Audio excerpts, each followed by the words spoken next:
Hello বন্ধুরা, welcome to our new blog. চলে এসেছি একটা নতুন ব্লগ নিয়ে। তো এখন সন্ধে প্রায় 6টা বাজে। তো চা বসিয়ে দিয়েছি, চায়ের জল ফুটছে। তার আগে ছেলের ম্যাগি কমপ্লিট করে ফেলেছি, কারণ ছেলে খেয়ে দিয়ে পড়তে যাবে আবার। তো ছেলে এখন বায়না করছে, ওকে এখন গান চালিয়ে দিতে হবে, ও নাচবে। তো বললাম চল ঘরে চল, গানটা চালিয়ে দিই। এই ডোরো, তুই কি করেছিস ফোনটাকে? হ্যাঁ, কি করেছিস? এ বাবু চল, চল খাবি, চল আয় খাটে, ম্যাগি খাবি আয়।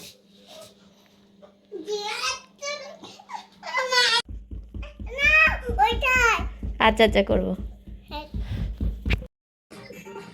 এই এই দিস না, ইস এই দেখো ডোরোকে কিভাবে চিন খাওয়াচ্ছে, দেখ এই দে ওটা নে একটু খা। এই একটু আস্তে চালাও। কিসে খেতে হবে বলো যেটা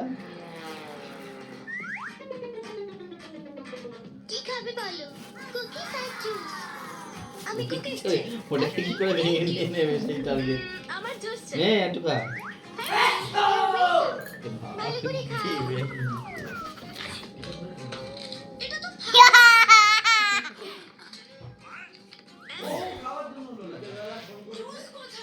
এক্সকিউজ মি স্যার। এই বাবু, বাবু চল বইটা গুছিয়ে দে।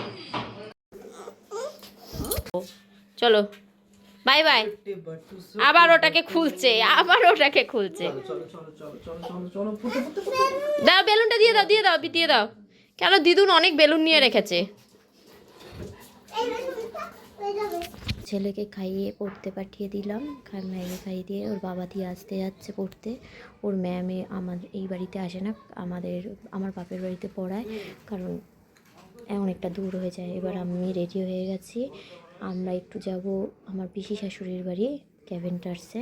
তার আগে আমার শাশুড়িকে আগে রুটিটা কিনে দিয়ে গেলাম, কারণ রুটি বানাবে না বললো, তো কিনে দিয়ে গেলাম। এবার আমরা যাচ্ছি পিসি শাশুড়ির বাড়ি ক্যাভেন্টার্সে। কারণ অনেক দিন আমাদের বাড়ির যে ঠাকুমা, তাকে দেখিনি। তো ঠাকুমার শরীরটা ভালো না, সে দেখতে যাচ্ছি। আমার বরকে আজকে বললাম যে চলো একটু দেখে আসি ঠাকুমাকে। তো বর বললো চলো, টাইম আছে যখন, চলো একটু ঘুরে আসি। তো এবার ঢোকার পর এন্ট্রি করতে হয় এখানে। তো এন্ট্রি না করে ঢোকা যায় না। তো গাড়িটা সাইডে স্ট্যান্ড করে এখন আমার বর এন্ট্রি করতে যাচ্ছে।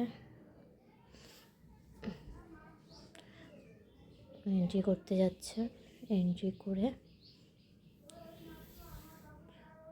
এবার আমরা যাচ্ছি।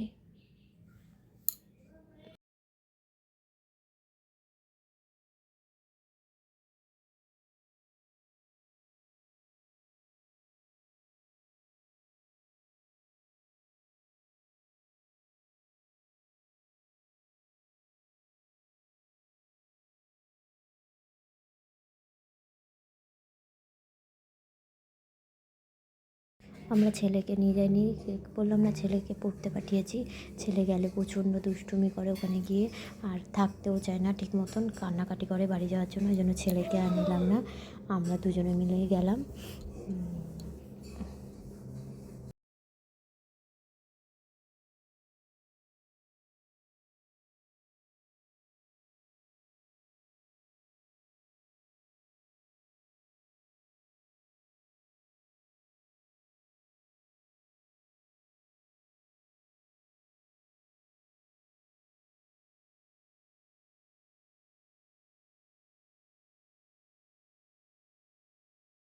ঠাকুর দরজা খুলে বলছে, বাবা তোদের আমার এক কথা এতদিনে মনে পড়লো।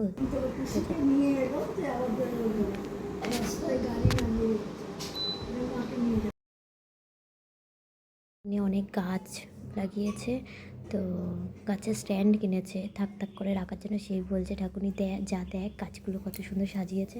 তো তাই দেখতে গেছিলাম। ওখান থেকে বেরিয়ে তারপরে চশমার দোকানে গেলাম। চশমার দোকানে গিয়ে আবার মিষ্টির দোকানে গেলাম। বর বললো মিষ্টি নেই, রাতে মিষ্টি নেই, রুটি দিয়ে খাবো। তো মিষ্টি কিনে নিয়ে তারপর ছেলেকে আমাদের বাড়ি থেকে নিয়ে এবার বাড়ির দিকে পৌঁছলাম। Bye, good night. আবার একটা ব্লগের জন্য অপেক্ষা করো তোমরা, আবার একটা ব্লগ নিয়ে আমি